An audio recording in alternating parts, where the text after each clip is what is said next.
Hey everyone, welcome to Tuesday night. It's Scotch on the Bayou, and we got a crew of friends. We're going to have a flight. We need some chill time. It's been a hell of a week, and I can't think of a better way to get in a good mood, say a toast for my sweet pup, and to say hello and thank everyone for all the well wishes. And um, just want to say first and foremost that Mark and I really do appreciate the outpouring, the notes, the text, everything. We lost one of our pups, Angel, who normally just sits here and guards my whiskey. She had 13, probably close to 14 really great years, and we were so blessed to have her. It has been one hell of a hard week, though, I'm not gonna lie. So, big thanks to everyone out there for toasting her. We're gonna have a toast here in a minute. But I wanted to thank everyone. It's and at this point, I'm not gonna mourn. I'm gonna celebrate the fact that we were able to get her and we had such a great a long time with her. So yeah, thanks for that. Really excited. All kinds of things that are going on. 1 week before I hit the air and start taking off for Scotland, but we have quite a bit more to do to get ready for that. Excuse me.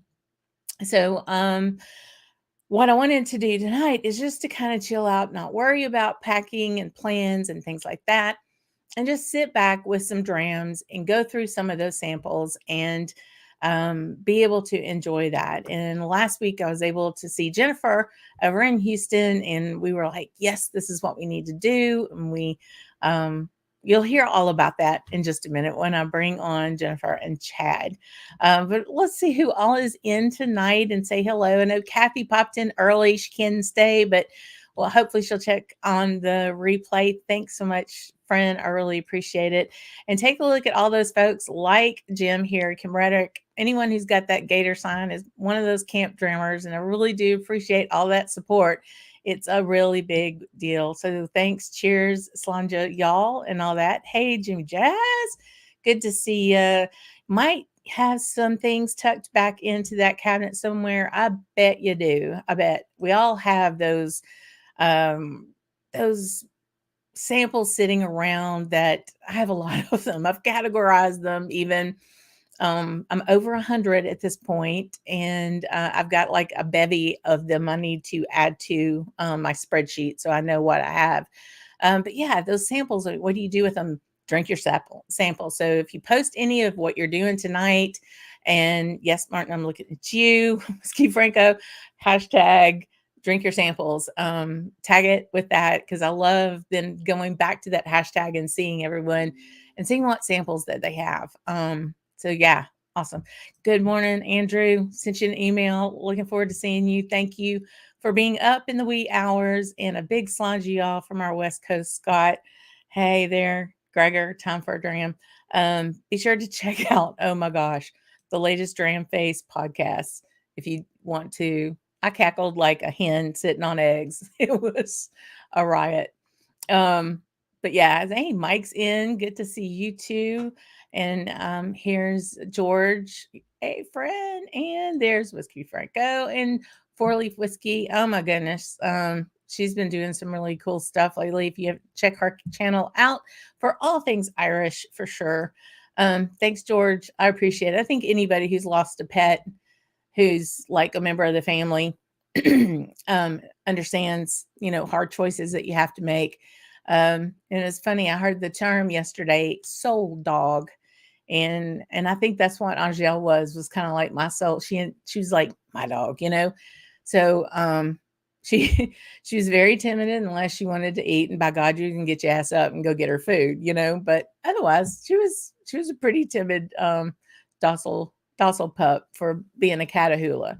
So if you don't know what a Catahoula is, it's Louisiana state dog, and they're big barrel chested, big head. They're herders, so they're used in cow and pigs, and they're working dogs. But Angel liked to sleep on the couch. That was her work.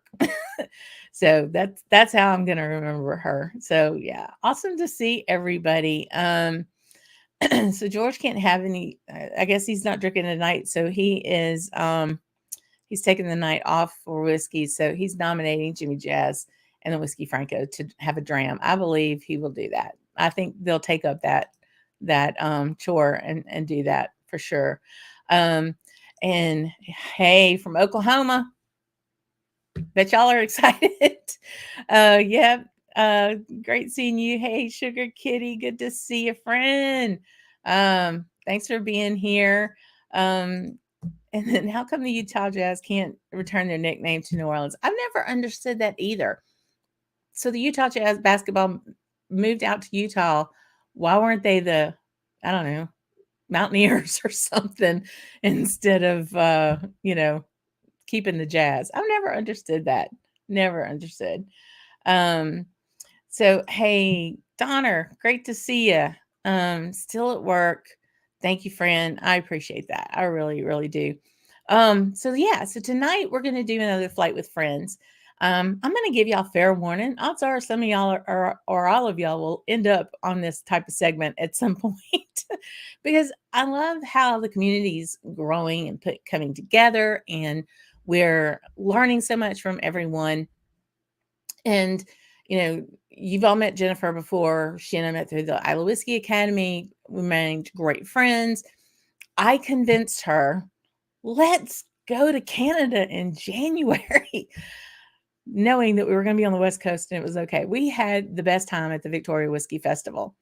And through my super friends over on the Scotch for Dummies channel, I had gotten to know this wonderful guy named Chad Anderson, and who just happens to be from Canada. And I mentioned it to him. He's like, "You're going to be there?" I'm like, "Yes, I'm going to be there." I absolutely adore the fact that we are all getting to know each other through this medium and that we're finally able to meet one another. So, Jennifer and I went to Victoria by way of seaplane. If you haven't heard that story, that was a lot of fun. And we finally got to meet Chad, and Chad is a super guy, and I'm doing all of this. So he's not on camera right yet. And I could talk real good about him because he's very, I wouldn't say bashful, but he can't do anything about me talking about him right now. So I can't tell when I do bring you on, but yeah, so we had a great time. And as you do, and as we do with our friends or our new acquaintances, we share samples. And so we're going to be sharing and tasting some of the samples that Chad put together, curated just for us, and gave us those samples in Victoria. So I'm not going to stop. I'm not going to delay any further. I'm getting together here. And I want to bring in this guy, Chad Anderson. Thank you so much for being here tonight, my dear friend. Yes, thank you, Lee Ann. Welcome, everybody. Nice to have you here. And I was going to say, Lee Ann, feel free to keep laying it on. I mean, that was great. Yeah, it's nice to hear kind words. Yeah, and we're Yeah, going to start singing Harry Styles' "Let Me Adore You" in a minute. I'm just okay. Go ahead. yes. Yeah, it's good to see everybody out there. A lot of familiar names as well. That's great. Absolutely. Hey Rob, good to see you, and thanks, friend. I appreciate that. This woman who thankfully lets me corrupt her into all kinds of things, all kinds of mischief. I'm willingly corrupted. It's not a problem. You are easily corrupted. But again, no one has had to come and get us out of jail. So I call it a win. Yeah. Yeah. I mean, we've only been together for about a short time, so you never know. Yeah. We've been together in 2 different countries, and we still have not created an international incident. So I think we're doing okay. You guys are doing okay. I've seen you two in action, and it is, like you said, there could be a certain line or a cusp where you kind of cross and could very well, breach certain laws, but you guys keep it together, and it was a lot of fun spending time with you in Victoria, and I look forward to doing it again, hopefully in the future. Oh yeah, we have to do it again.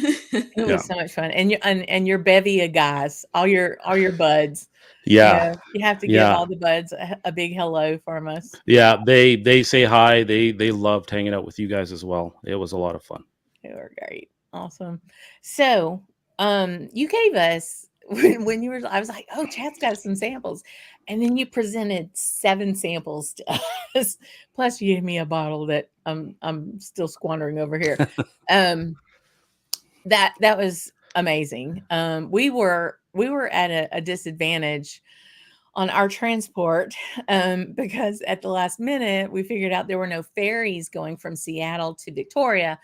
We had to get on a seaplane that had a 25-pound limit. So we weren't able to bring as much over as we had hoped. And that was an adventure. Yeah. But you know what? The suitcase and put a bottle in instead, Yeah. Who needs clothes? Who needs clothes and shoes? Yeah, it all worked out in the end. I mean, it's just the thing that's wonderful about whiskey is so many of us are very selfless when it comes to sharing our whiskey. It's an amazing thing. If I mean, you guys, gifted me some fantastic bottles, and I'm very, very thankful for that. But even if you hadn't, the pleasure would have been all mine, because the excitement to do this, to see your reaction, whether you like them, whether you don't like them, that's what's really exciting to me. Yeah. Well, let's get into our first one, and then I want to hear. So I put the challenge out there for everyone that, we all have those samples. We're like, oh, wow, this is very interesting looking, or I've never had this kind. I'm going to wait a moment for a really special time to have this one. Now is the time. You're sitting here. If you're here with us, you're here for an hour. Now is the time to sit there and really enjoy that 1 or 2 or however many samples that you've been meaning to get to. So hopefully you've pulled some of those, and we have 4 of those 7, one of which I already hit a little of prior to this. Oh, me too. Yeah, because, I'm a Glen Scotia girl.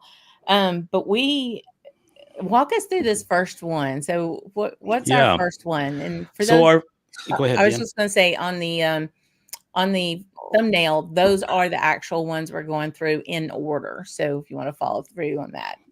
Yeah. So the first one on the list tonight is the 1992 Glenfarclas family cask, bottled exclusively for Kensington Wine Market in Calgary, Alberta. This was bottled to celebrate their 30th anniversary. It happens to be a 29-year-old, bottled at 52.6% ABV. We can kind of see it there. Oh, wow. Beautiful. And the family cask, if those of you aren't familiar with them from Glenfarclas, their line, that's their kind of their premier cask, their single cask lineup is where they kind of really tuck away a lot of their honey barrels and stuff, and then they bottle them later on.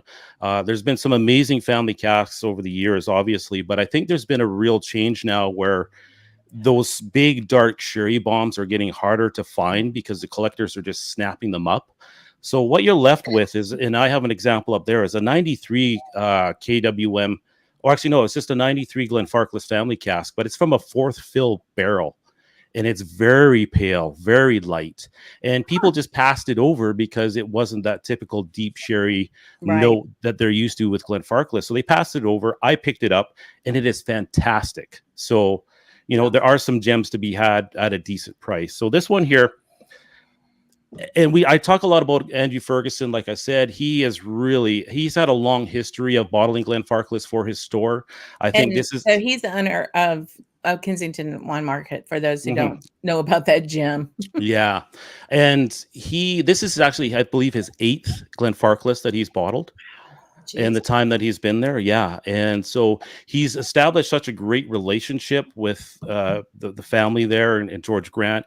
And so much so that they know, I remember him telling me that they know his palate so well now that they offer him, and this was an example of that, I believe, where they actually have casks that they really think would suit his palate and what he likes. So instead of him going there and trying a bunch, they're actually presenting him because they know him so well. Okay. And this was the pick of a few casks that he was presented with. And one thing we talk about with Kensington, obviously, like I said, Andrew is known for bottling some of the best casks out there, regardless of distillery. But one thing that gets overlooked with him in his store is the value that he presents. That often gets overlooked.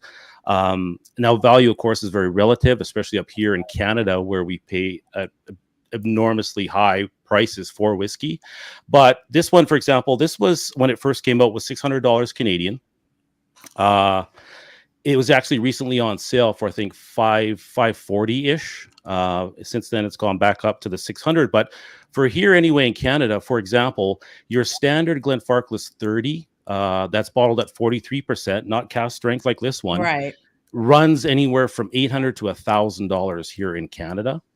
And this just represents to me just another great example of the value that Andrew presents. And Man, no kidding. yeah, right away. I mean, it's Glenfarclas. It's those deep, dark sherry notes, rich, fruity, little bit of funk in there on the nose.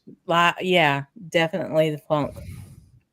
It's like we're sitting in a dark, damp dunnage warehouse, and it's like there's some figs and some dates and some fruit, but we're definitely hanging out in a damp dunnage warehouse right now. Oh yeah. Yeah.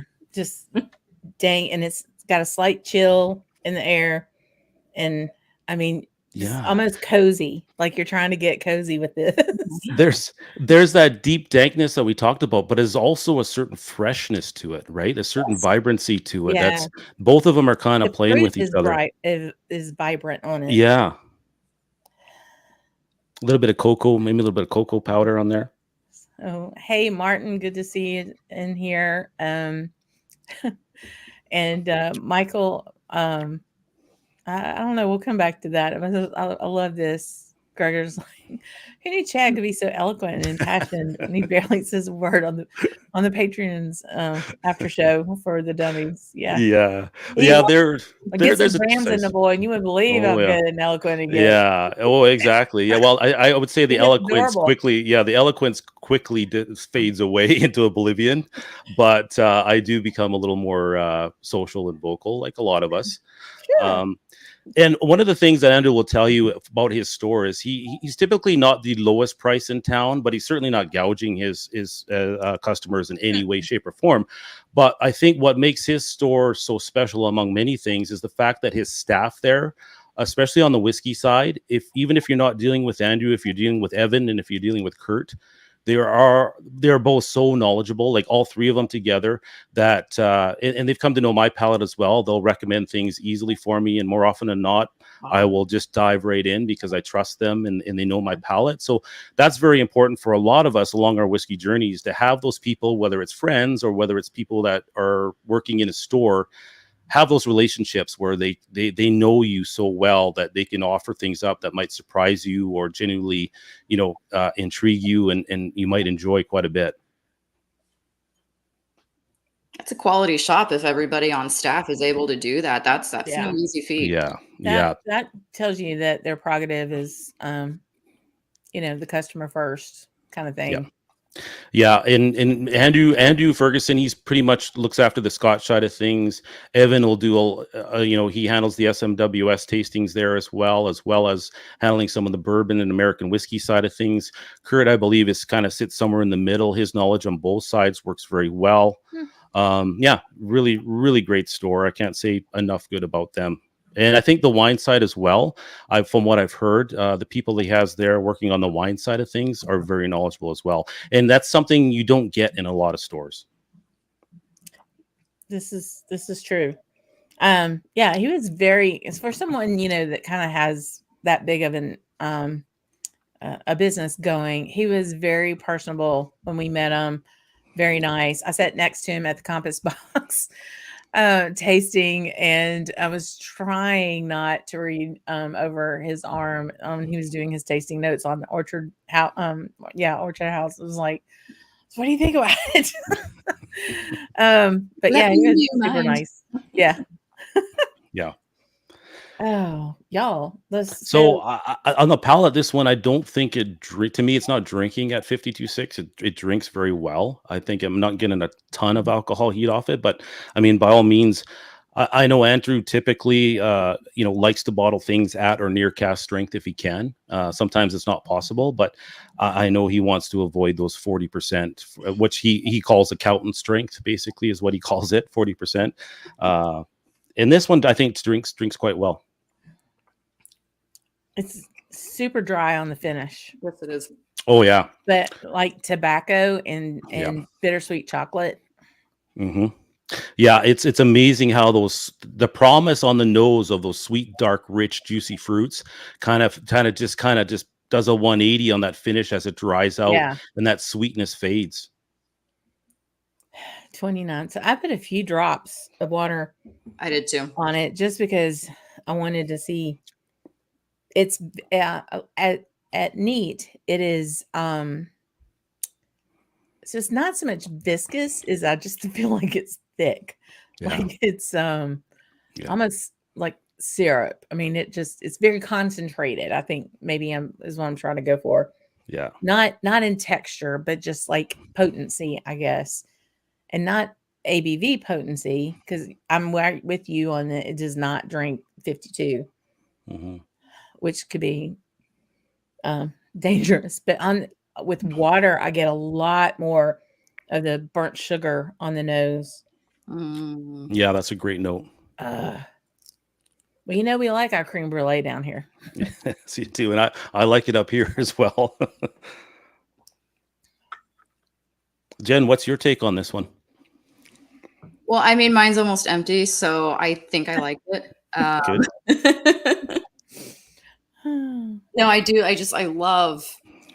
I mean, I love the fruit and the creme brulee, but you know, I'm a big fan of the funk, right? So, I mean, Yeah, just any sort of dampness done at warehouse, just that's yeah. why I like any whiskey with some funk on it. So it's really just a very complex and layered whiskey. It's absolutely beautiful. Yeah, and Glenfarclas has a distillery itself, and typically throughout the years they've kind of been known as the affordable kind of, if you're going to those 20-year plus whiskeys, their whiskeys were always generally affordable or cheaper than most at that price or that age range. But that has changed somewhat. I know their prices have gone up, but I still think they kind of fall in that category where they represent a relatively good value for what you're getting. Well, it's important. Everybody, like on their whiskey journey, needs a chance to taste it. And I mean, we're all lucky we have our community so we can share samples. But, Right. you know, if you're kind of a lone wolf trying to enjoy some whiskey, I mean, how are you gonna try a 30-year-old unless you either go buy it or maybe Yeah. find it by the Yeah. glass in a whiskey bar? But it's Yeah. Yeah. In those days, even for me, of just, ad hoc buying something sight unseen are getting fewer and far between just because the price of whiskey and just the selection that's out there now is just amazing. So this is where, Lee Ann, those samples come in so well for me because I never really did in the past give samples or accept samples, but now it has saved me a considerable amount of money, but it also on the other side it has cost me a lot of money as well. But it's a double-edged sword, right? But Yeah. But you're able to try more things, and there's the satisfaction of being able to share it. You mhm, know, so let's just say you have a couple of bottles behind you. yeah. I have a couple bottles behind me and in another room, Yeah. So it's not like we don't have anything to drink, Yeah. but you get there, and especially the ones that you like. And I keep talking about this.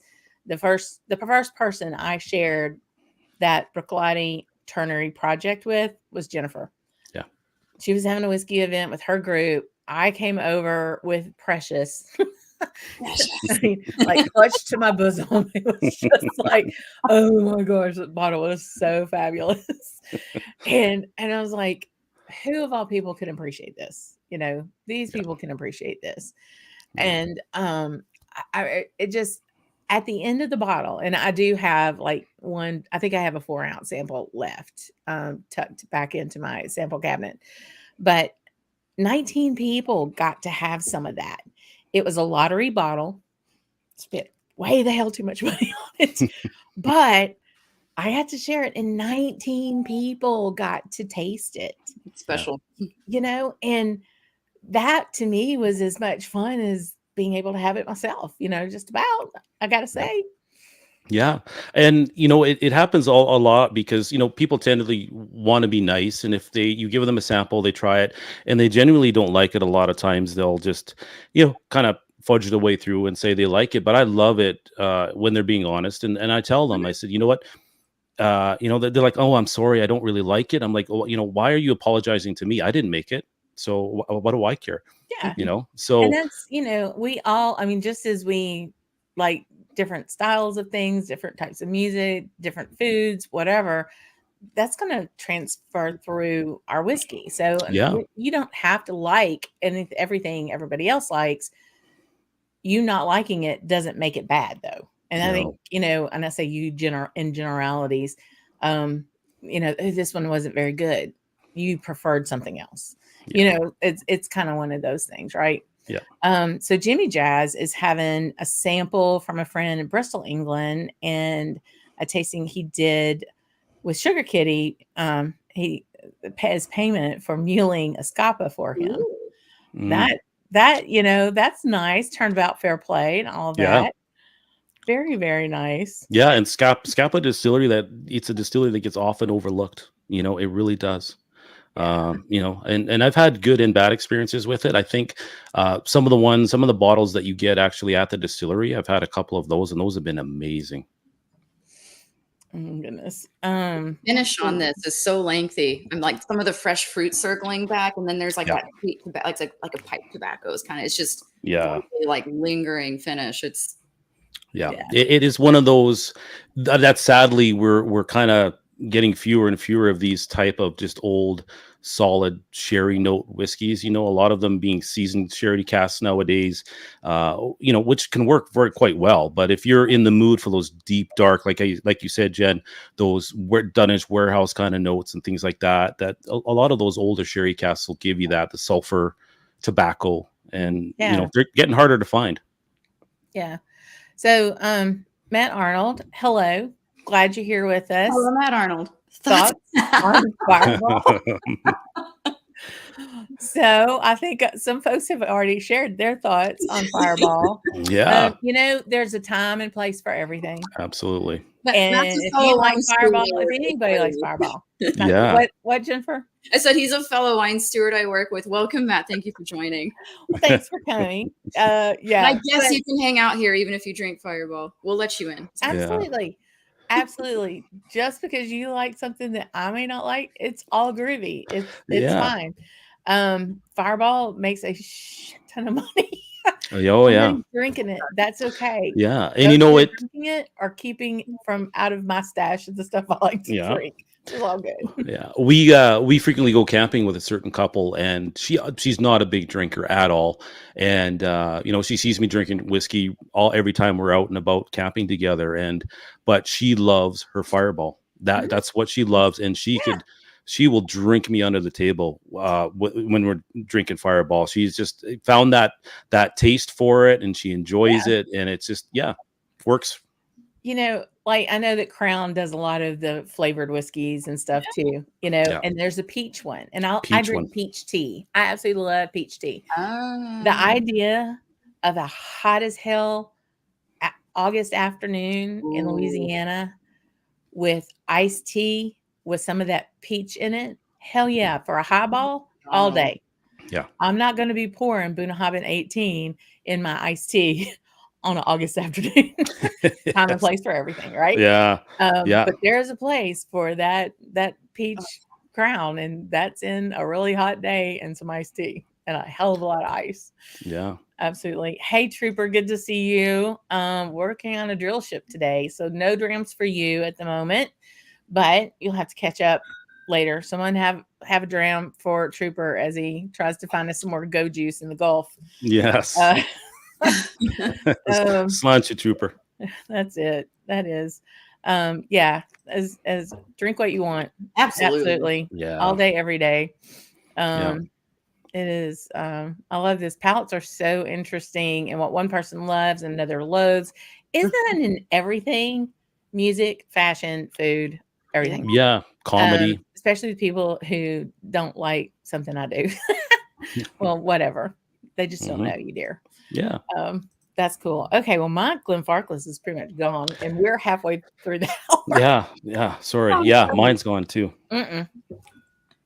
This is fun. This is what it's all about. That's why I wanted to name this series The Flight with Friends, because we're going through a flight.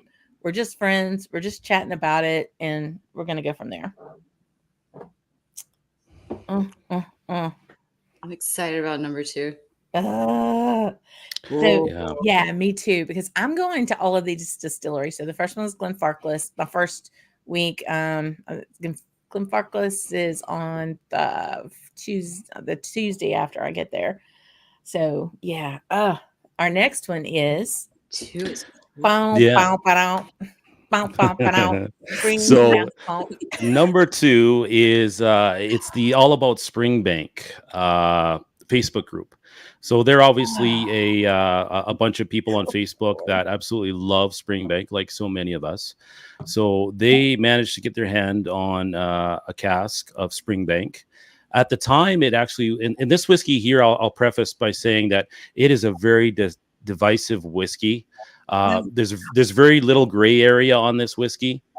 Either you love it or hate it. Typically, is the kind of just the what we get out of this whiskey, or at least that's been my experience and a lot of people's experience. So originally started out, it's 47.5% ABV, 183 bottles worldwide at the time. Initially 19 years in ex-bourbon, which in itself would have been well enough by by all means. But then they went and decided they're going to finish it, if you can call this a finish at this rate. They finished it for 6 more years in a Chateau Petrus cask. And Jen, I did ask you, I remember when I was Victoria, I'm not a wine person. Can you kind of give us the ins and outs of a Chateau Petrus cask? Chateau Petrus is basically one of the most coveted wines you can get. It's from the Bordeaux region. It's a Saint-Emilion, so that's like a region-specific wine from Bordeaux, France. I mean, I'm not going to nerd out too hard, but that chateau is on the right bank of the Gironde River. It tends to be like Merlot dominant. When Bordeaux's get pre-released, you can buy like futures of Bordeaux. And I remember 05 was such a phenomenal vintage. I think Petrus was releasing for like $5,000 a bottle or something in 05. Wow. So yeah, Petrus is probably one of the most expensive, coveted red wines in the world. So when me and Lee Ann were picking these bottles, I just picked this up and I read the label and I was like, are you shitting me, a Petrus can? Yeah.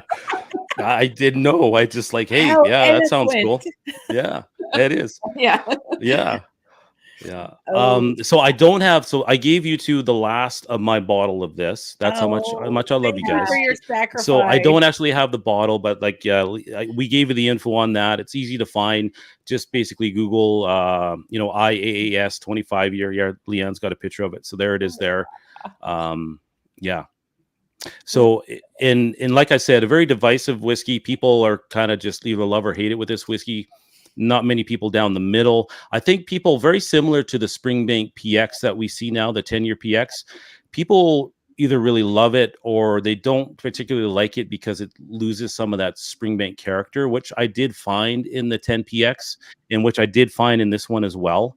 I do have my notes from here from when I did have some of it. It kind of has lost some of that Springbank character, that Springbank funk.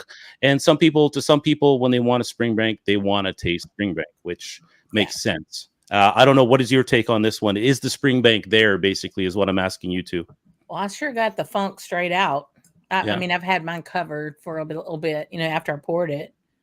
And it was like funk. I'm in love with the red wine fruit, like the black. There's some currants. I mean, just the fruit, the red fruit character. I'm just digging. Yeah, I mean my notes, just tons of red berries, oak spices, candied ginger. There's a minerality to it. Very thick and chewy, briny, and just a little bit of peat. I don't know if you're getting some of that Springbank peat on there as well. I'm not sure. 47.5.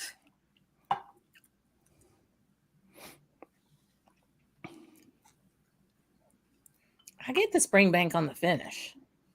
Yeah. There's still some. Yeah. It's like a fruit. It's a fruity funk. It's very fruity. Mm-hmm.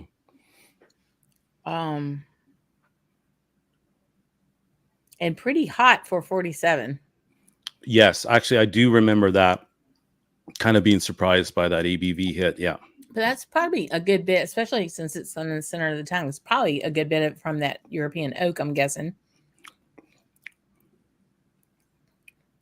There's definitely a pretty spicy grip on it. Yeah. Mm-hmm. Yeah. Mike's enjoying a Springbank 10. Oh, nice. Nice. Yeah. Very nice. That is really good Yeah. one. And Yeah. Kevin Cullen saying, anyone ever had a bad spring bank? And yeah, I mean, this one here, I think for a lot of people was their first bad spring bank. They, that's why I kind of threw it in, because it's generally gets quite a bit of reaction.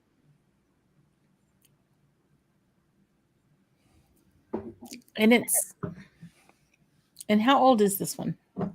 25. So 25. Okay. Because there's like I don't want to say fresh. It's more like a grass. I was gonna say vegetal, actually. Yeah. I was about to offer up the term Some vegetal. type of like green something. It's got some green going on. Not gangrene, there's some green.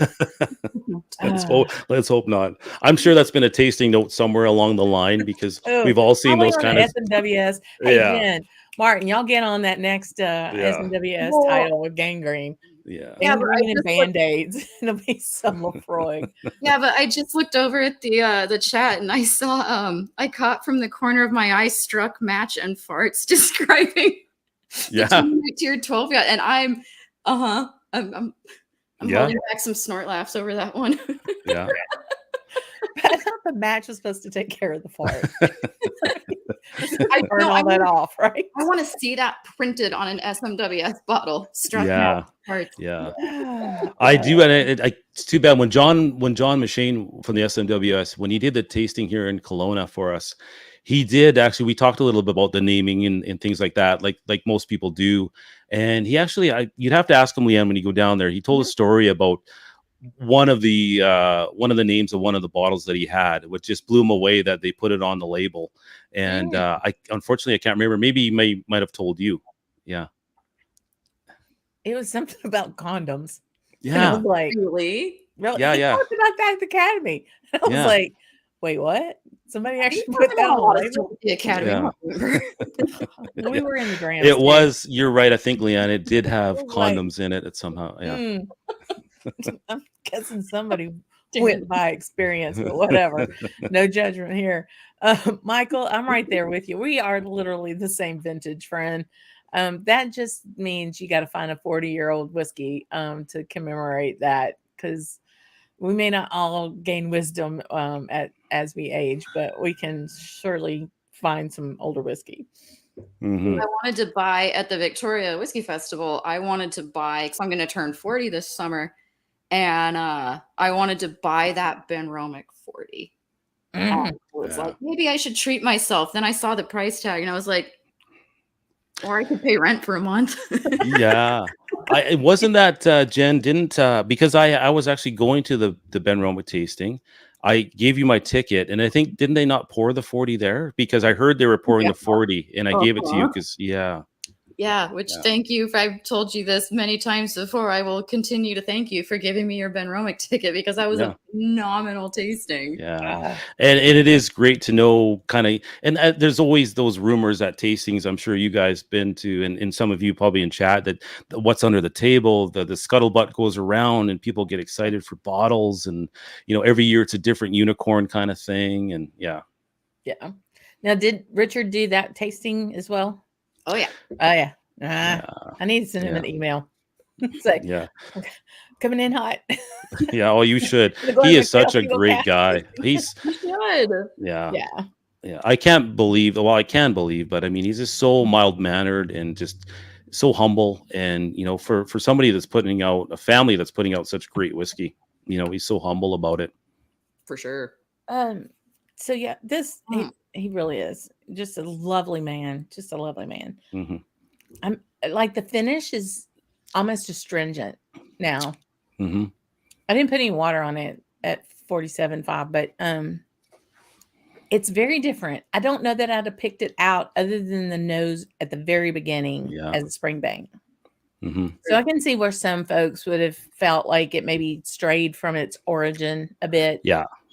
But that's amazing. So, I mean, for 19 years in the ex-bourbon, are y'all getting a lot of oak on this? I remember I only got oak spice. That was just a little bit of oak spice. That was it. I mean, I still struggle with like what oak tastes like. It's not 2x4, you know. Yeah. It's like, but I think the spice is that, and then I'm getting that a little bit of that tannin. But that might be, Jennifer, is that the red wine tannin on the dryness on the finish? You think? I mean, I don't know. When I have red wine finished Scotch, I don't know if I get the tannin of the wine per se. I mean, to me, it's more just I think what you are tasting is tannin. I mean, I would say that's probably I would say that's the oak. The oak Yeah. more than anything. 19 years in a bourbon Yeah. is hefty. Yeah. You know, and then just around in that edge with 6 years and that sweet of a wine. And that you talked about it being, you know, pretty precious wine. So is it on the sweetness level? Kind of where is it? Well, I mean, it's still a dry red wine. And I mean, if you want to get into grape types, you know, Cabernet is your monster that has the high tannin, right? So if you drink a big fat Cabernet, you know, and your gums kind of feel like, you know, that after you're done, you know, it's like what you get from drinking too much. Technical term, y'all. You know, your gums feel like, eh.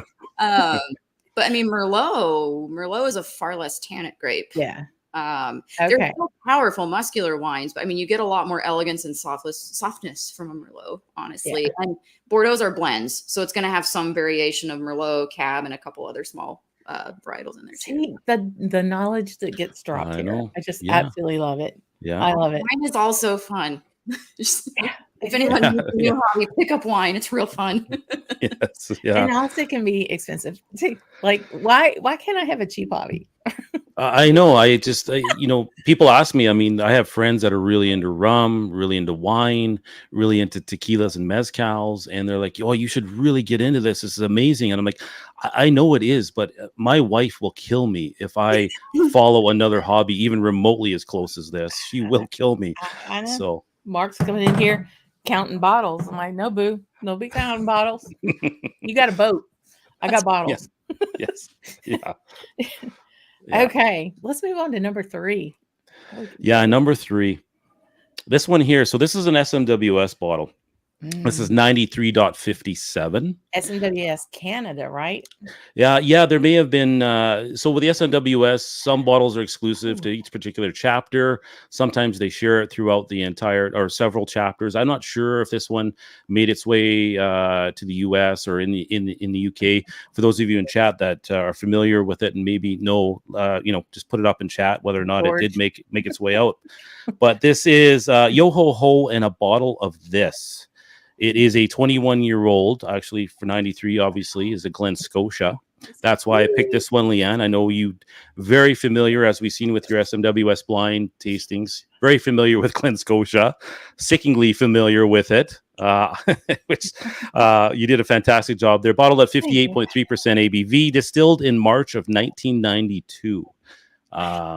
So I don't see that's bottle there. Holy smoly. Oh. Yeah, and so I was actually out at this outturn tasting, and I remember when we opened this bottle originally, Daryl Lamb, who runs Legacy Liquor in Vancouver, he was running the tasting, and he initially thought this bottle was corked. So we actually opened another one.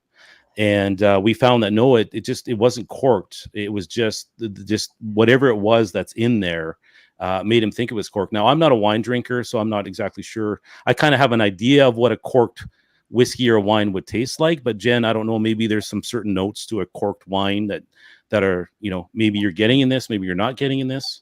Well, I mean, and the funny thing is like, when I said the first whiskey made me think of like a damp, dunnage warehouse. I mean, that was like in a good sort of way. But because a corked wine can have that damp basement smell and like a wet cardboard or newspaper smell. So there's a very fine line. In terms of something being corked, I don't know if I've ever experienced that with Scotch. I mean, I've definitely experienced it with wine. I mean, I've had some Scotch that was past its bottle time, like usually in a retail setting that, we came upon something that probably should have been killed a long time ago. Yeah. Yeah. But not And straight out of the gate. And was it based only on nose, or did you taste it first it and was said, "Yeah"? initially the nose, yeah. So when we did taste it, we are kind of like, okay, well, maybe this is a one-off. Maybe it's all right. We opened the other bottle. The nose was the same. Everything was the same. So initially on the nose, that's where he kind of felt that maybe it was corked. He looked at me and asked me, and I'm like, I don't know. Like seriously, I don't know enough about that. But yeah, initially on the nose, to me, this is very reminiscent of Glen Scotia. Lee Ann, I don't know what your take is on this. Kind of has that diesely, oily kind of garage note to it. Yeah. Um, It's almost like an Earl Grey tea too. You know, it kind of has almost a, not really a medicinal, but an herbal kind of herbal grease, if that's a thing. yeah, well, yeah, see, there you go. Herbal grease. Herbal grease. Yes. See, that is a You know, good we're just tasting coming note. up with all the little Yeah. clips tonight, aren't we? Yeah. So it is there. Oh. There's some underlying fruit in there. So this, I believe, I don't know if I mentioned. So this was a refill ex-sherry butt. Very yum. Yeah. And by the way, your labeling's beautiful. When I do samples, it's masking tape and it's Sharpie. So I need to put my game up. And she should have been a doctor. Just saying. Handwriting is true. Sorry. Yeah. I just have to put JM on it so I know who get. Just call me if you can't read it. It's fine. At least your numbers are legible on the SMWS, so I can look those up. Yeah. And so the Whiskey Franco is saying literally can't go wrong with an SMWS 93. And you know what?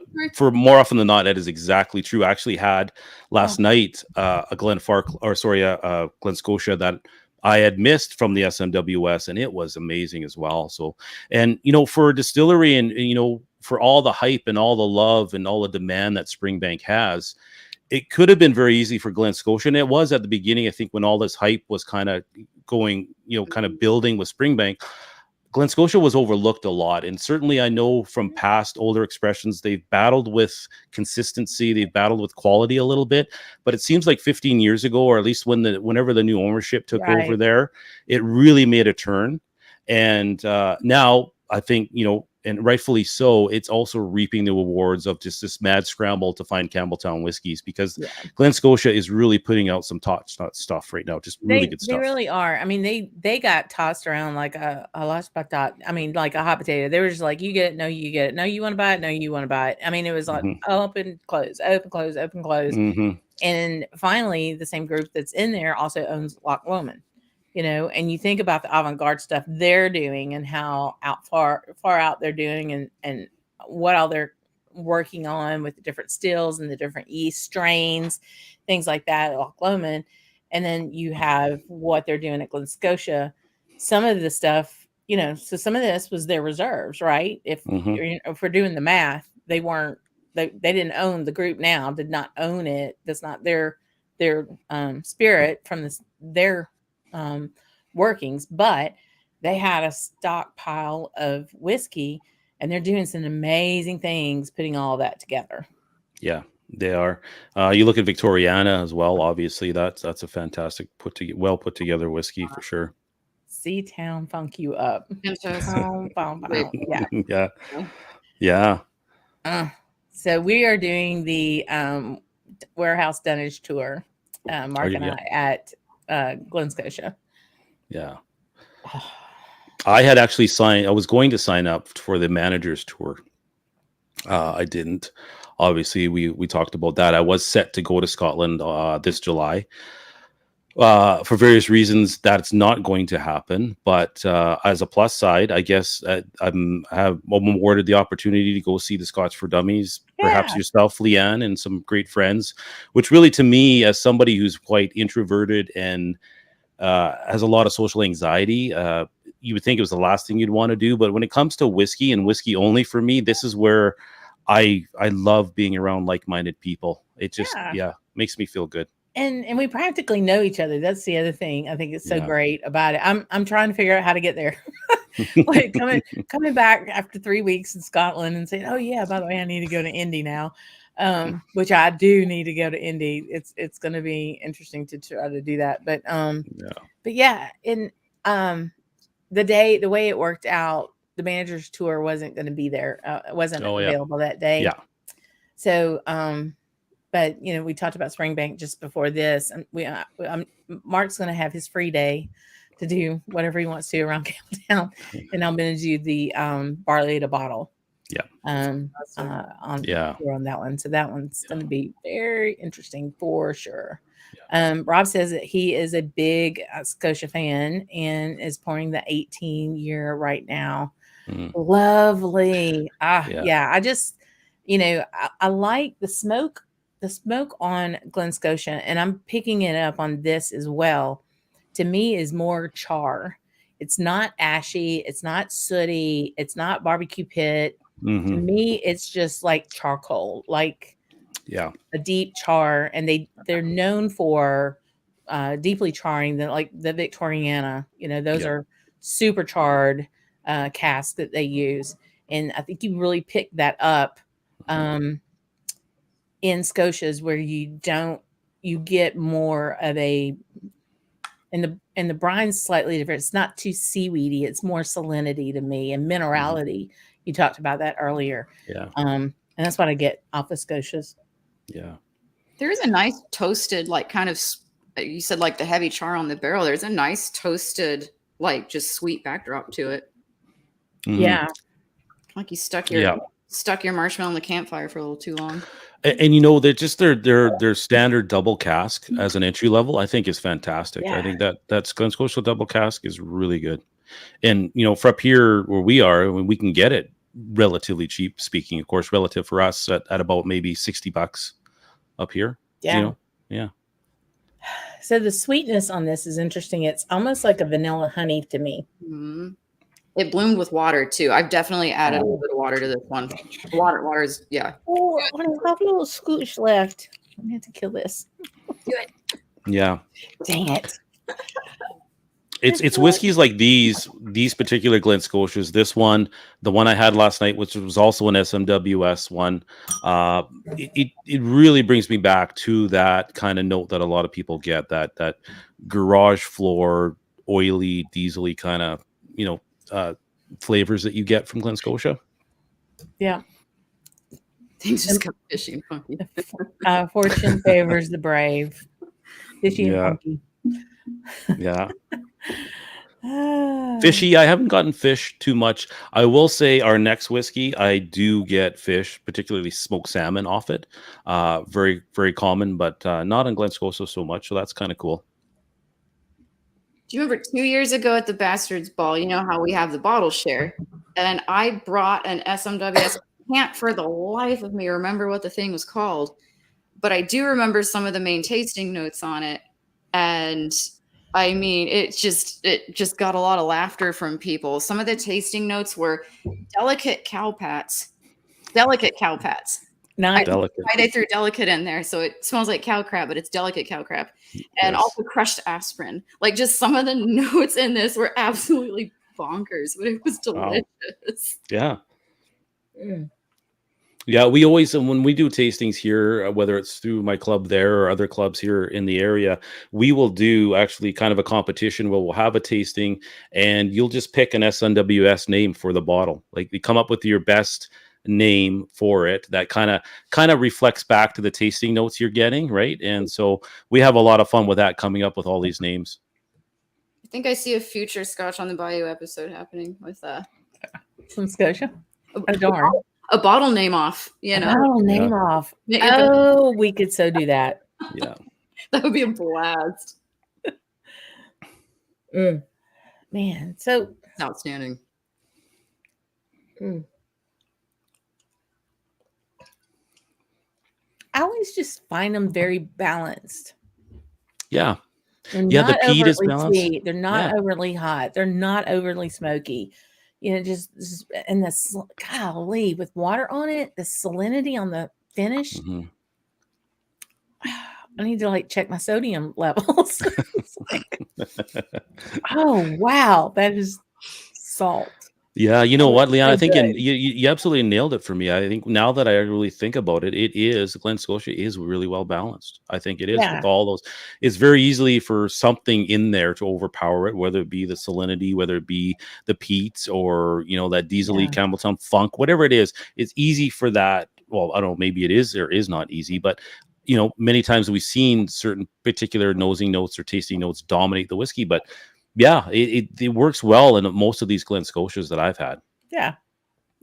Mhm. So yeah, I think we need to talk to Ben and Scott.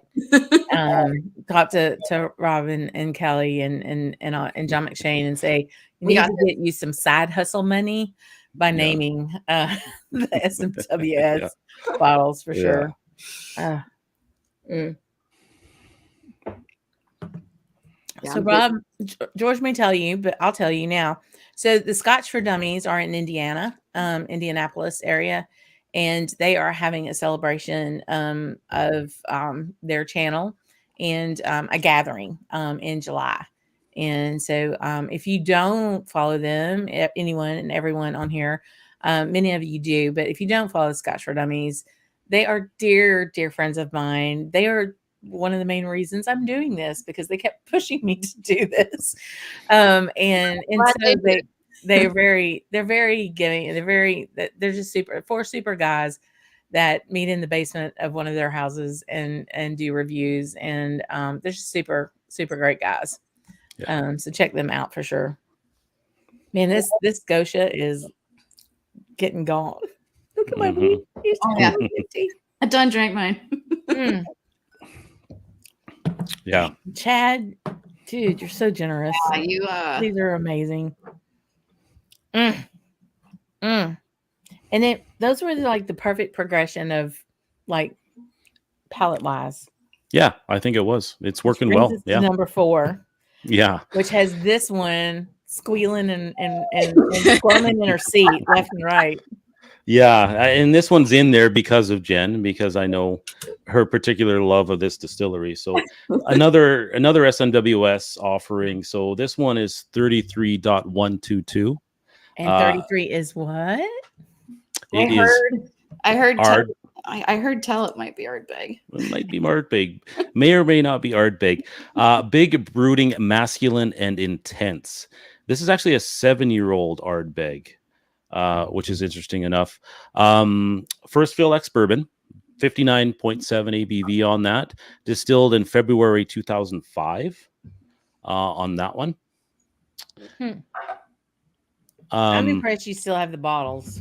Yeah, it's getting low, but the thing, and this is kind of timely because Ardbeg, of course, now really you don't see a lot of independent bottlings of Ardbeg anymore. And if you do, they're quite expensive. That's sure. Yeah, so that's obviously for Jen, I put this in there for her as well. Obviously, Lee Ann, I know you're going to appreciate this as well, but it's a younger one as well. It's a 7-year-old, which I thought was kind of interesting as well. So can't wait to dive in. When I poured the samples and let them air before, about half an hour before the episode, I was sitting here and just like the unmistakable Ardbeg waft is just like coming out of the glass.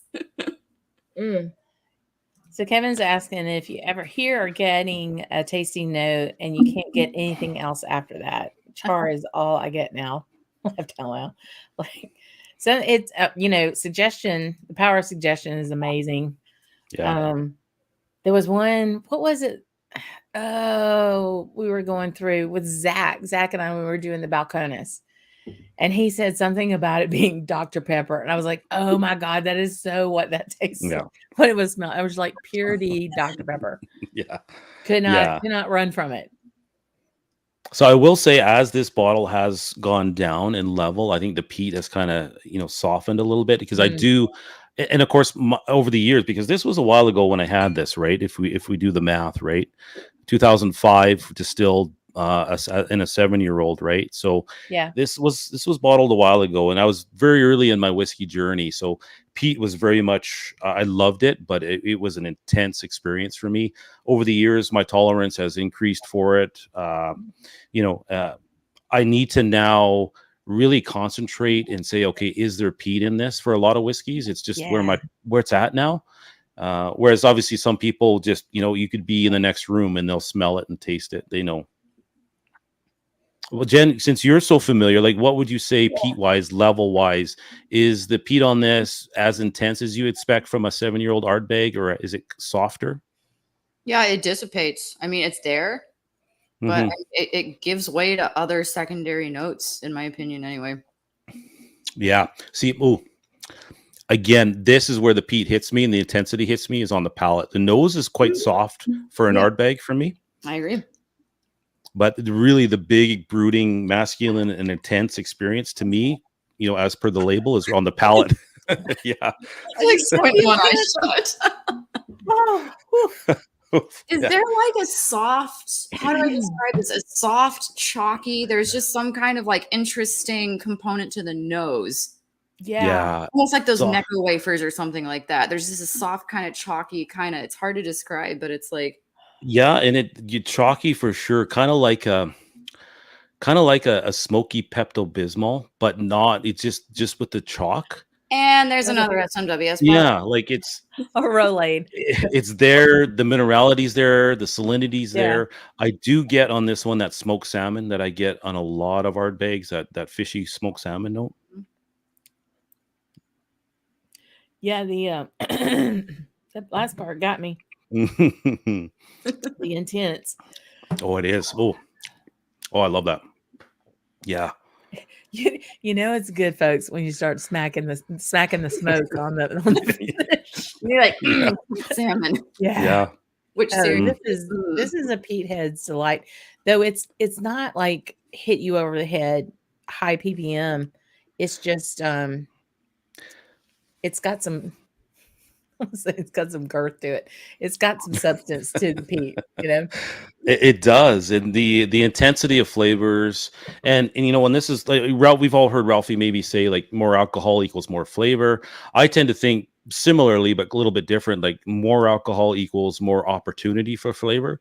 Just because the alcohol is there doesn't always necessarily mean it accentuates the other notes in there. Sometimes it's the dominating factor in a whiskey, but this one, I think that high ABV, the young age of that, when it hits the palate, everything is just amplified.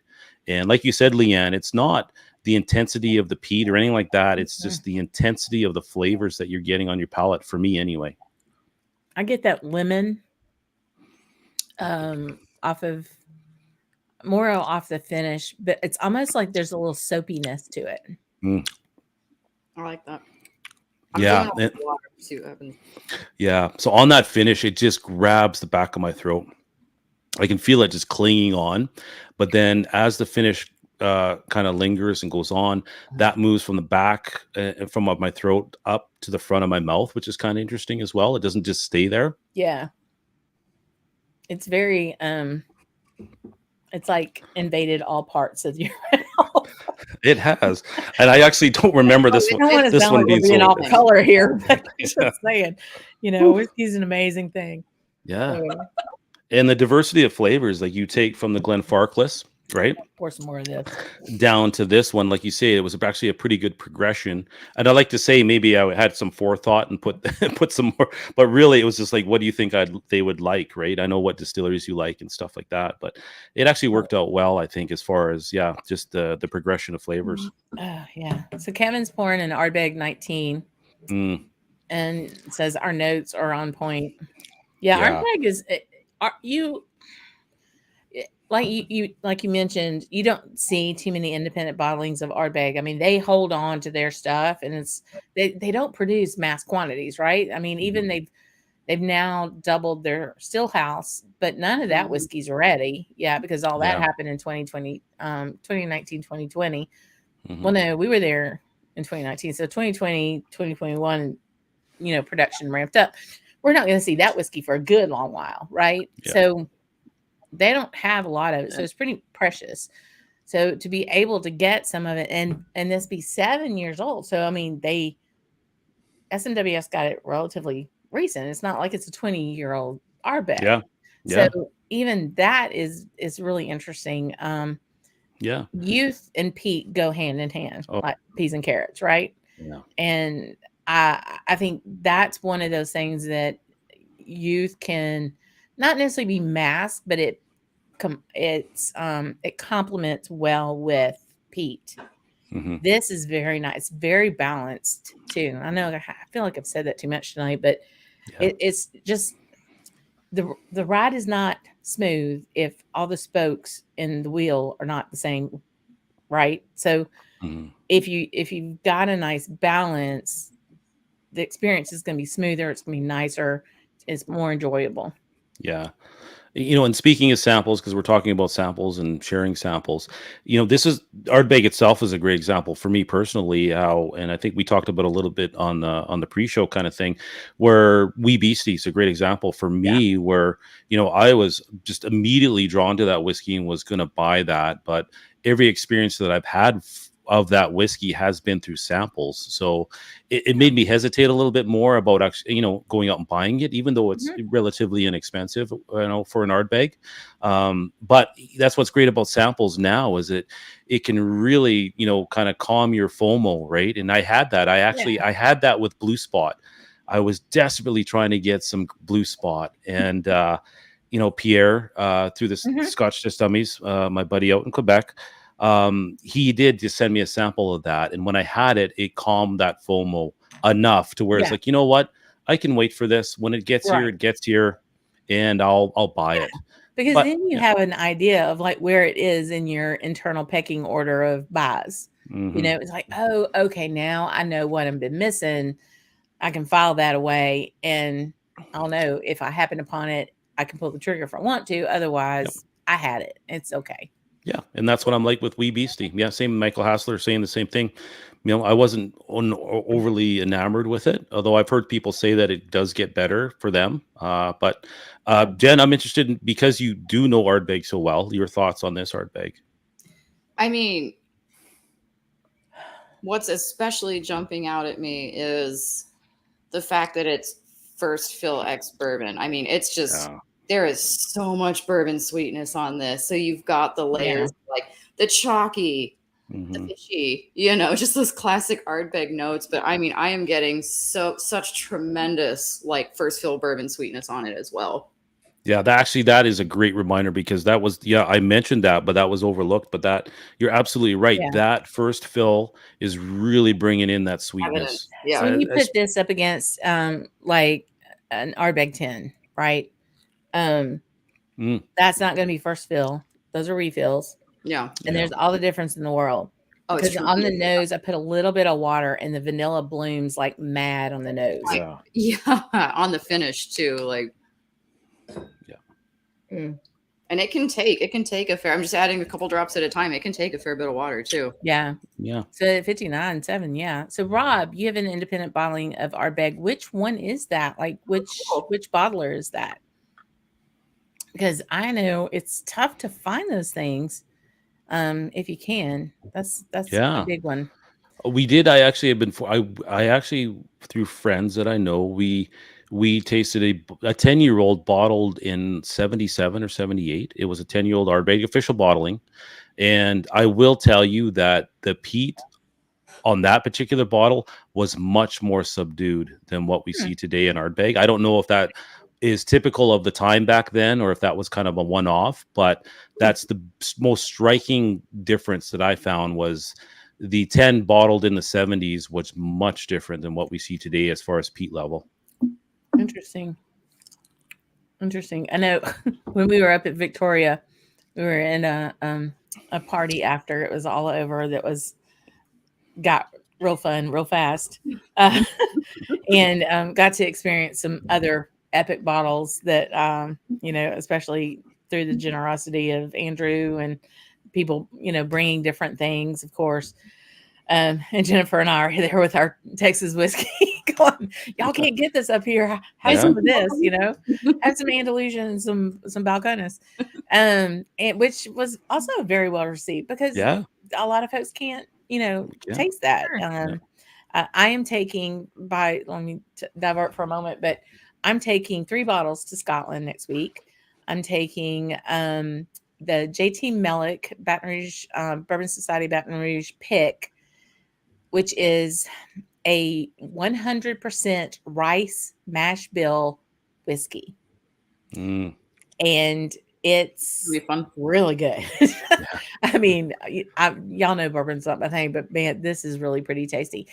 There's no way in the world anybody's going to have some of that over there. It will be fun to try. I'm Yeah. taking Andalusia Striker, which I think you ended up with Yeah. that we left, which is a American single malt from Andalusia in Blanco, Texas, just outside of Austin. They're doing amazing things there. And then I'm actually taking not Balcones, but still Austin's cast strength bourbon. Yeah. Because I That is. absolutely adore those people. It's a Nancy Fraley influence casking program there. And they're just doing amazing things in Austin. And I wanted to take some of that across the pond as well. So, Andrew, we're going to figure it out. But you'll get samples of all three of those. I'm trying to figure out how to get. I was going to take sample bottles with me, but now I think I'm just going to order them when I'm over there. Yeah. It might work out better, you know? Yeah, it might. Yeah. And I've actually had that, speaking of rice whiskey, I think it's that Kujira, which is the Japanese. I think they have a 20 or 22 or maybe a 25-year-old. Whatever the 20-year-ish one is, I've had that, and it is quite good. It is different. Yeah. Without a doubt, it is different, but it very is different. whiskey. Yeah. It's So what's the whiskey, but it's color on not. that one? Pardon me? What was the color? The color on that one was actually, from what I remember, quite dark, actually. Yeah, the same Yeah. here. Yeah. So, I mean, this looks like a sherry bomb. It's so dark. Yeah. They So do before fresh- go sorry. ahead. Do they do on those rice whiskeys? Do they do like a freshly charred cask as they do for bourbon? Right? Yeah. Yep. They do. Typically, yeah. I think so. To going back to, because we've had 4 drams tonight. So back to the story about the after party at Victoria. Alex, who was working with Bry, and representing Ardbeg, talking about an adorable individual, adorable. especially at 2 a.m. Yeah. He's like, I'm going to pour. It was a beautiful English accent. I'm going to pour you the best drink ever. And he had And I was beautiful hair too. Really, he like did. He had really good hair. picture. His Really hair beautiful. was all, you know. Yeah.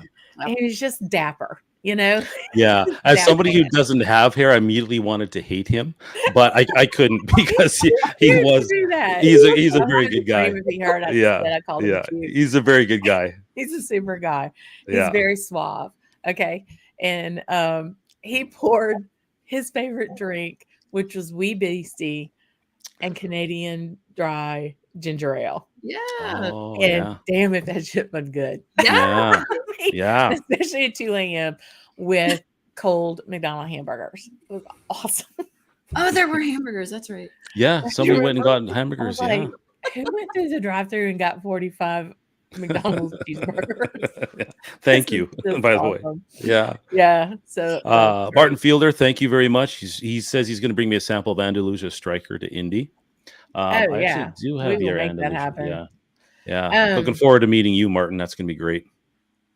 So, Rob, where'd it go? It was right there. I saw it, Rob. You said it was a Chieftain. Oh, there it is. Thanks. The Chieftains, unfortunately, they went out of business as a bottler. Oh man. But I'm sure. I think I remember that. There. Yeah. I'm kind of picturing the label in my head. Yeah. Mm-hmm. Yeah, I think I'm familiar with that. Yeah. Yeah. It's hard to believe, independent ballers nowadays going out of business, but I guess it could happen, obviously, right? It's yeah. And Matt's talking about the Japanese. We get off topic all the time, friend. Anytime. Yeah. Always. Yeah. Don't worry about it. The Japanese rice lager is beautiful bitter. And speaking of rice, So they make the rice whiskey from it. Interesting. Oh man, yum. Hey. So I didn't have the. I didn't have the All About Springbank, like I mentioned. So I did pour the Springbank Society 15-year-old. Ooh, nice.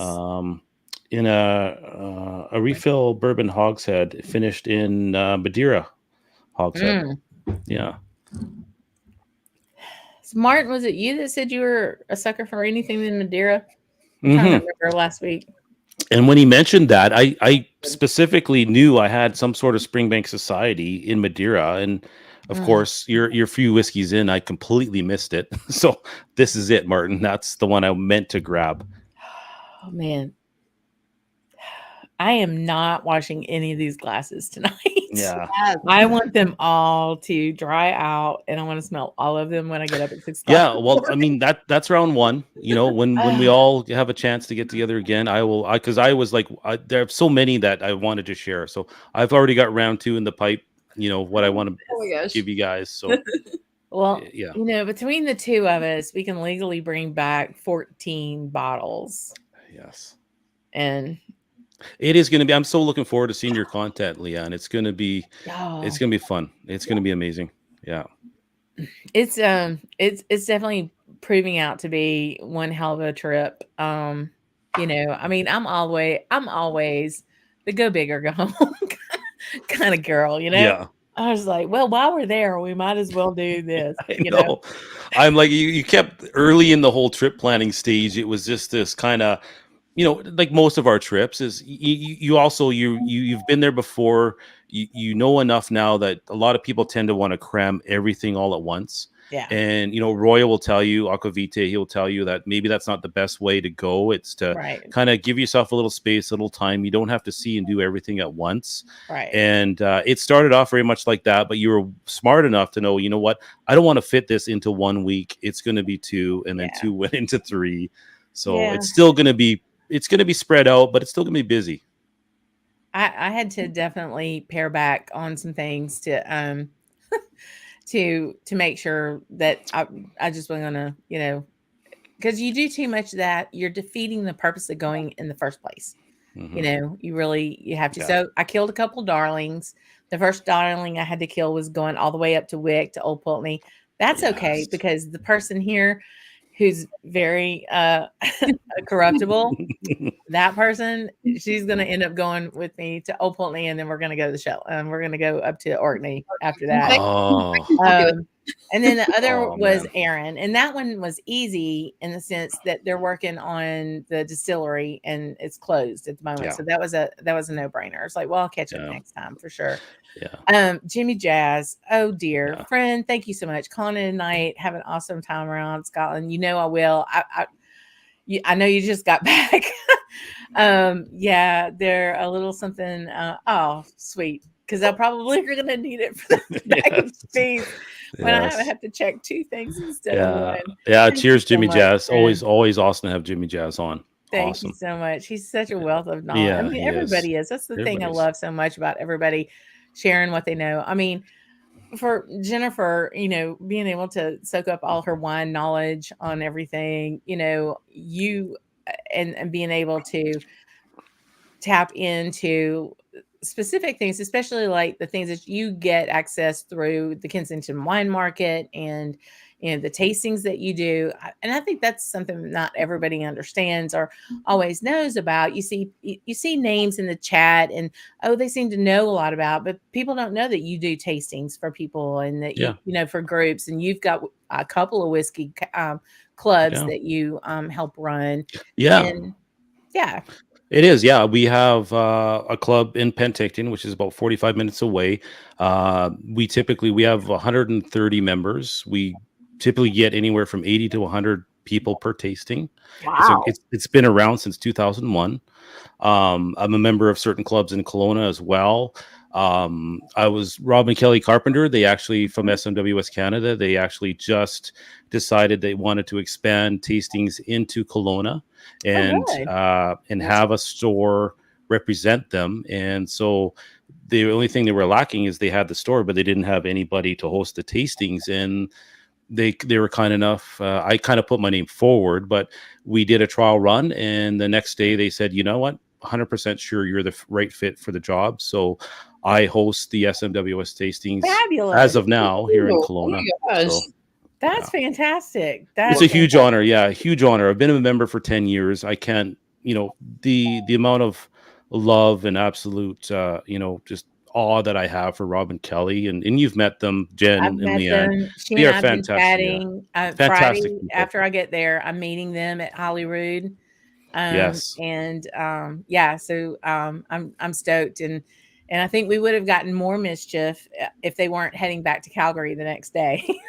Yeah, they are incredible people, and it's an absolute honor, and it's one that I don't take lightly. I will do my best to keep it in good hands and really, help with the brand, because really you don't have to. It's an easy win for me because I'm such a fan of the brand. It's meant Yeah. so much to me over the years. So it's an It's easy such good thing. value stuff, Yeah. especially, whether it's an SMWS, because I mean, Glenfarclas, they certainly have those when you were making the comparison with the family cask pick from Kensington Wine Market.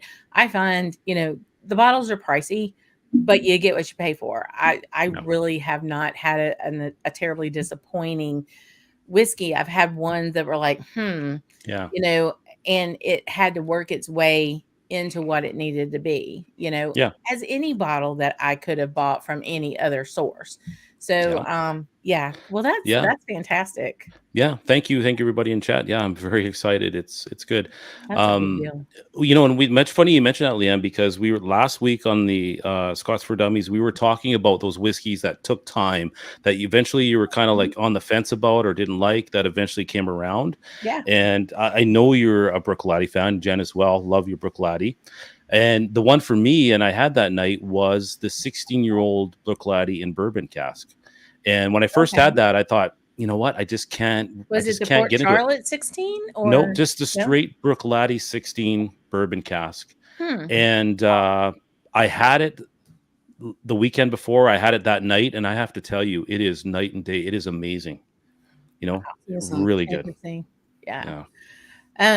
So Martin's asking, yes, I am doing the Gordon MacPhail tasting up in Elgin, and I'm doing the single cask version. There's like 4 different types of tastings you can do, but the single cask one is the one I'm doing. And I'm gonna send some jet. Sure would be nice if we could taste some of this. I don't know. You get absolutely 0 of what you don't ask for. Yeah, well, yeah, So, exactly. Yeah. I never had a problem asking for what I want. One thing you forgot to mention, Leanne, sorry, Jen, is your huge disappointment that you weren't able to go to my favorite distillery, Yeah. Bayou, which is not surprising. They typically don't open to the public, but it would have been kind of cool. They were open for the Speyside Festival. So I would say when you do, I mean, it's usually the third, like the first or second week in May, I think it's Speyside Festival. Because it snowed before during the Speyside Festival. Like 2 years ago, I think it snowed. They do open then. There's quite a few, like Tamdu will be open then, and they're not now, normal. Yeah. So, yeah, there's that. And my next venture of being pleasantly persistent is I had a booking for the Speyside Cooperage. And they actually had to cancel all of those because they were not finished with their construction that they thought they were going to be done. So I'm going to contact them this week and see if they'll make an exception for a media tour. Yeah. We'll see. They could jump Yeah. Never is fast, Yeah. You're right. I mean, I've been, and you're very right. Whiskey is the only thing where I will, as somebody who has an intense fear of public, whiskey is the one thing where I'll put myself out there for and will ask, because what's the worst thing people can say is no. And typically they're just honestly saying no. They don't mean any ill intent or anything. Somebody. Yeah. Yeah. So, and I'm okay with that. And I certainly understand because there's safety issues and all of those things. I totally understand that. Yeah. You can't have people traipsing around when, you've got, construction going on. But it is an area I want to report on because I want the content to be able to show people the hands and the craft and the blood, sweat, and tears that go into putting those casks together that hold this precious liquid, that we all sit here on a Tuesday night to listen and talk about and drink. Yeah. Yeah, I know. Absolutely. Oh, goodness. Well, this has been like so much fun. So Chad, what have you got coming up this summer that you're going to do? So this summer, really the only thing is I mentioned I have the Penticton Club, which I have, South Okanagan Whiskey Tasting Society. I've also branched out and have started kind of doing my own club on my own terms with a good friend of mine, and it's called the Okanagan Whiskey Enthusiasts, OWE, because typically we owe a lot when it comes to whiskey, right?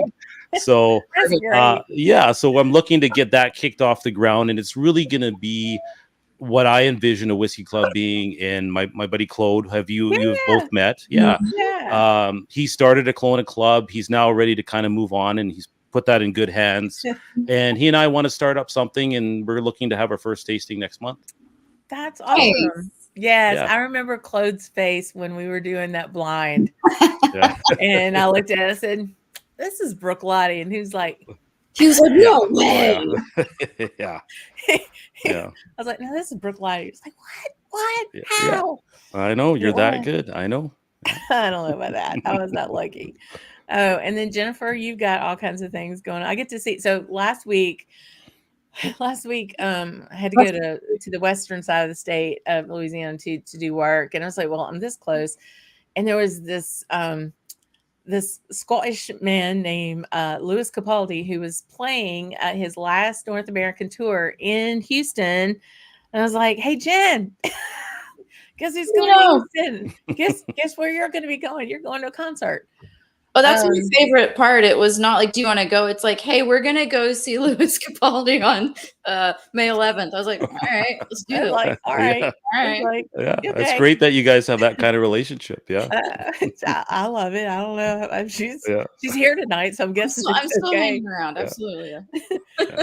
So we pre-gamed with the that Old Pulteney. Oh my God, that signatory Old Pulteney. Yeah, it doesn't disappoint. And the Ardnamurchan. So we pre-gamed with that. I think we polished off that Impex bottling. Yeah, that one was so good. Yeah.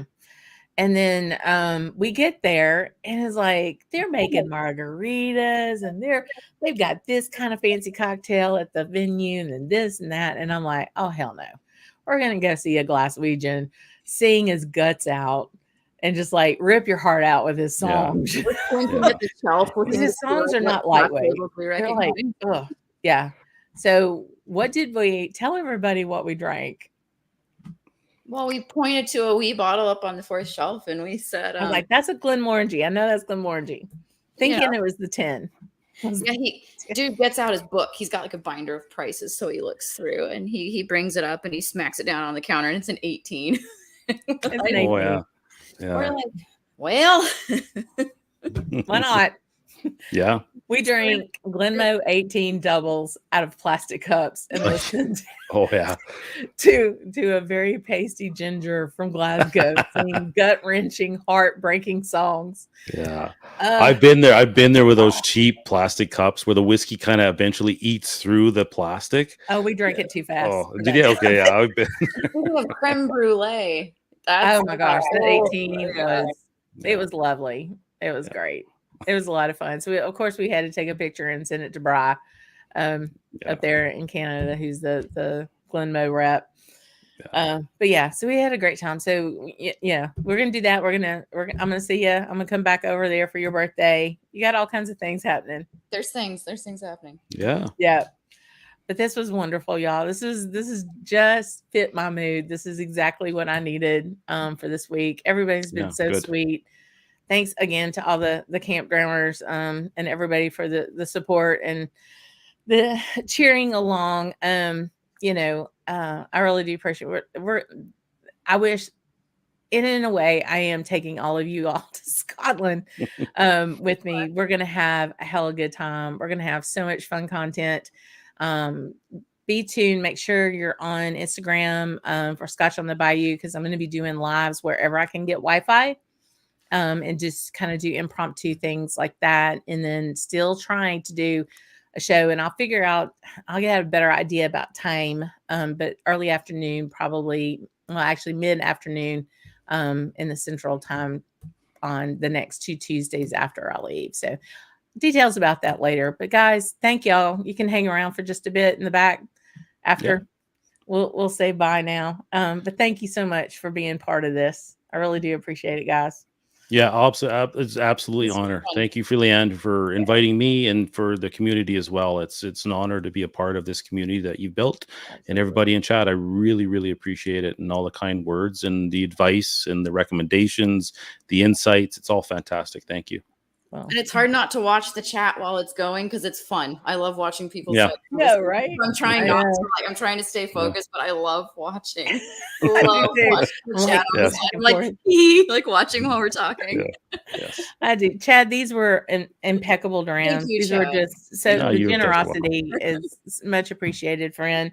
And it will come right back at you. But thank you very much for sharing your whiskey. And You're welcome. most of all, sharing yourself with us. I really do Oh. appreciate that. Yes. Okay, Yes. guys. Cheers. Cheers. We'll see y'all in a bit. Thanks, everyone. I can't thank y'all enough for being here, enjoying this. It was a lot of fun. Good to see Molasses coming in. Good to see the new folks that are here. Had a great time. I hope y'all did. I hope you had fun with your samples. Drink your samples. Tag me and do hashtag drink your samples on any of your social media. I want to see them all, and I'll repost on mine. And we'll be back next week to do a bon voyage as we go off to the land of Alba and Bonnie, Scotland. Bonnie, Scotland. God dang it. It's right around the corner. I can't believe it. Thanks so much, everyone. And I will see you next week. Slàinte, y'all.